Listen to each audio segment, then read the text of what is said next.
Welcome to the new year, friends. I hope you've had a lovely holiday season. Since I've got some really cool projects planned for this year, I thought it would be fun to have a cozy little chit chat and go through some of the plans and goals I have for this year.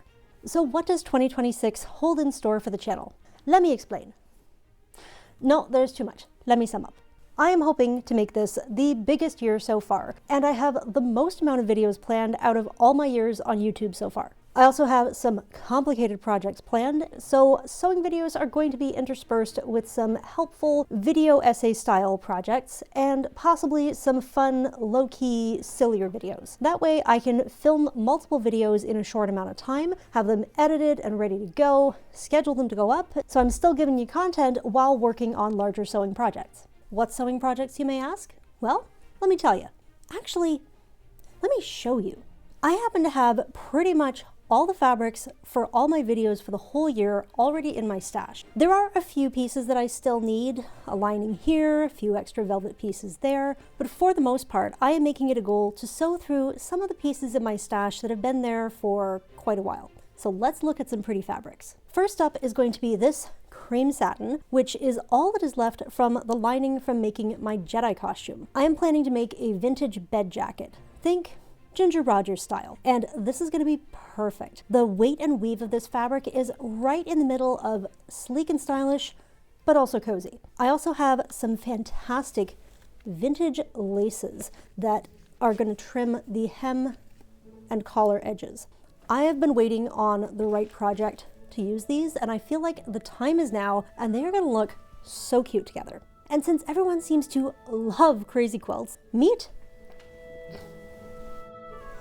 my new repair project. This is a crazy quilt that my mom got at a garage sale for free, and I'm about to start a restoration project. This lovely lady needs a good bit of repair, and I think I'm going to replace the batting entirely, which means taking the backing off. But the backing is in remarkably good shape, so I'll be able to add it back on to the backing at the end. And then for patch replacement, I'll mostly be using my own stash, but I do still have some leftover Murdoch Mysteries scraps that fit the vibes of this quilt quite well, so they'll be going in too. I think this project will be fairly straightforward, although it's often the projects that seem the easiest that throw us for the most loops. So we'll see what kind of adventure this is.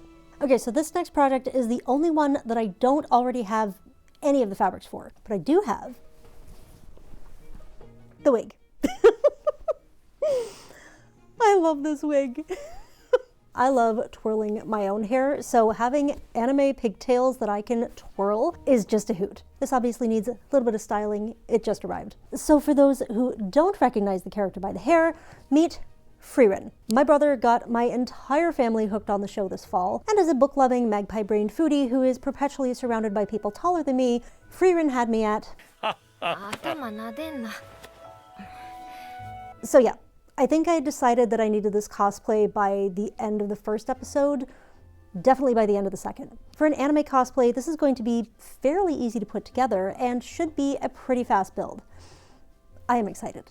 Next up are these red and green velvets, and no, it's not a Christmas project. They go with this Zardozi trim to make Christine Daae's Hannibal corset. This is going to be a two-part video with the next fabric, this gorgeous off-white paisley, which will be Christine Daae's dressing gown. This is one of, if not my most favorite Christine Daae looks, and as a lifelong fan of Phantom of the Opera, I am preemptively so excited to have this costume in my life. And then we have these really cool tealy blue curtains. They're more tealy in person. I don't know if it's going to show up well on the camera. With gorgeous gold trim, which in case you didn't already know, I am a big fan of using curtains in my sewing, and so is my budget. I've had these in my stash for a few years now. My mom found them at a thrift store for me. These are going to be for a Regency dress inspired by the movie Austenland, which is one of my favorite guilty pleasure comfort movies. I've been wanting to give Regency another try for a while, and so I think this will be a good blend of historical adequacy and Hollywood fantasy fun. This periwinkle gauzy material is going to be a Greek chiton, super duper easy project, but one I've been thinking of making for a while. I had actually hoped to make one last year, but I couldn't find the kind of fabric I wanted, and so I was so excited when I found this one at one of my favorite stores in Toronto this past summer. It's got a really nice drape and will be perfect for a chitin. And then we're going back to piracy. I made a Killian Jones inspired pirate shirt a couple of years ago, and then last time I was in New York, I found this really nice red and black lightweight brocade. So we're going to make a Killian Jones vest to go with the shirt. I do need some black satin for the lining and the backing, but thankfully, plain black satin is one of the easiest fabrics to find. This next one I found on a whim at a thrift store and thought it was just so cool that it had to come home with me. Doesn't this just give total sunset vibes? It's amazing. I haven't decided on exactly what the final design is going to be, but I'm thinking at the very least a pleated skirt and possibly some kind of bodice. Nice little two-piece, easy to assemble, summer sunset kind of idea. Tell me in the comments what you would do with this fabric, because I need to come up with a final design between now and early summer-ish. Okay, this next project is actually going to be a 3-part video series because it's so massive. I've mentioned it in a couple of previous videos, and I'm going to be working on it alternating with the other projects I've mentioned so far. Slightly insane perhaps, but I really want this project in my life. That is Elphaba Zack 2 dress from the Broadway production of Wicked. This has been a dream costume of mine for easily a decade, and I think my skills are finally at the point where it'll turn out right. There's always an imposter syndrome fear of mine when making something particularly special, like what if I screw it up and it turns out looking really janky? But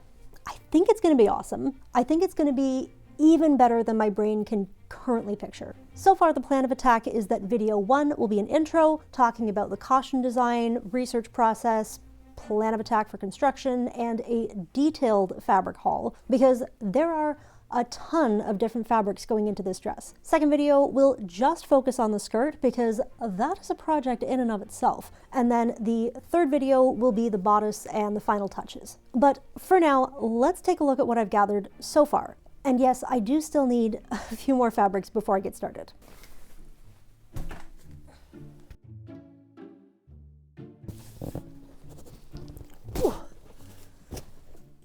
Oh boy.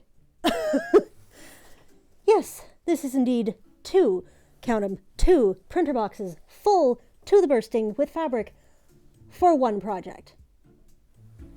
This dress has been described as having a football field worth of fabric, which when you measure out all the bias ruffles, yeah, it's gonna be pretty accurate. I love all the variety of fabrics I've been able to collect. When you start analyzing and looking at close-ups of the different versions, you start to see how many colors are actually in the dress and how many different black fabrics and textures are involved.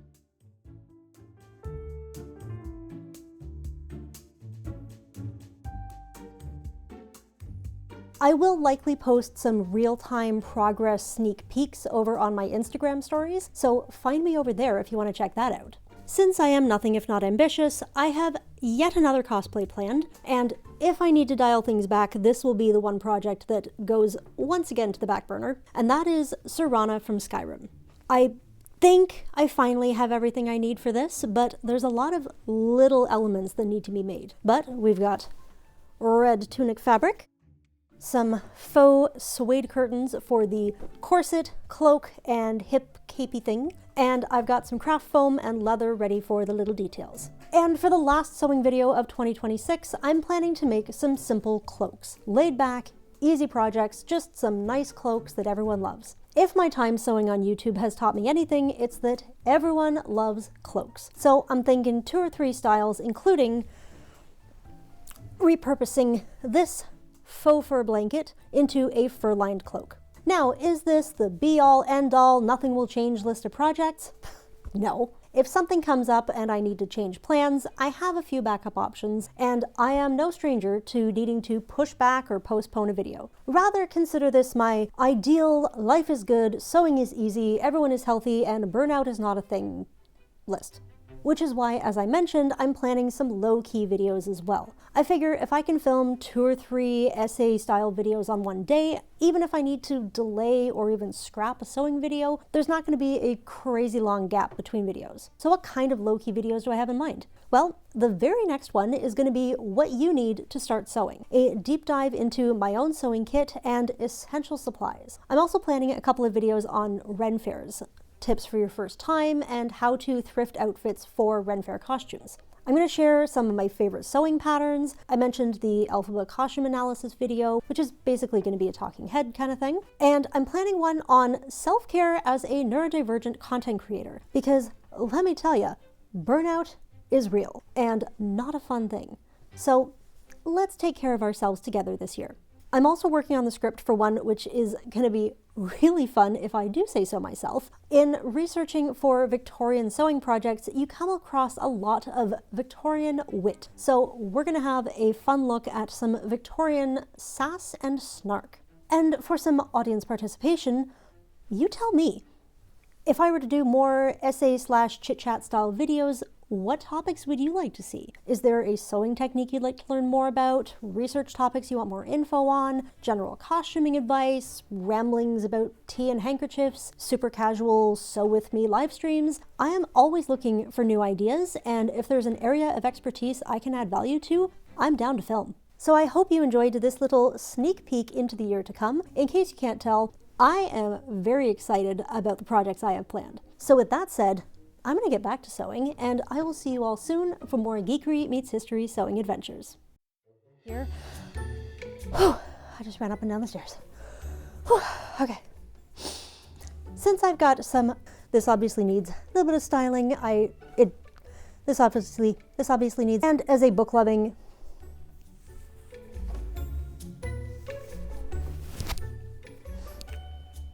goes on Ren fairs, like